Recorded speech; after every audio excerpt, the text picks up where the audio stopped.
কষ্ট দেনেওয়ালা তার লাইফে 4টা বিপদ আসে। বলেন তো কয়টা বিপদ আসে? 4টা।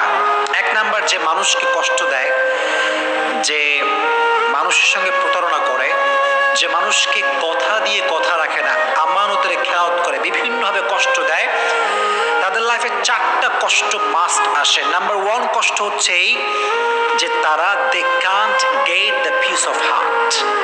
তারা মনের প্রশান্তি হারিয়ে ফেলে। মনের প্রশান্তি কোথাও তারা খুঁজে পায় না। মনে রাখবেন, যদি আপনি কাউকে কষ্ট দিয়ে থাকেন তাহলে আপনার মনের যে সুকুন, যে রাহাত, যে পিস, যে শান্তি, এটা হারিয়ে যাবে। এটা আল্লাহ তাআলার পানিশমেন্ট।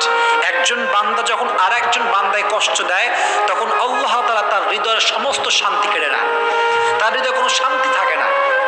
এখন আপনি বলবেন যে হুজুর, কত মানুষ আমারে কষ্ট দিল, ওদেরকে দেখি ডাটসে ঘুরে বেড়ায়, কোনো অশান্তি নাই, টাকা পয়সা, গাড়ি বাড়ি বউ, কোনো কিছুর অভাব নাই, ডাটসে ঘুরতেছে, তাহলে আপনার কথার ব্যাখ্যাটা কি দাঁড়াবে? প্রিয় ভাইয়েরা, বাহ্যিক সুখটা আসল সুখ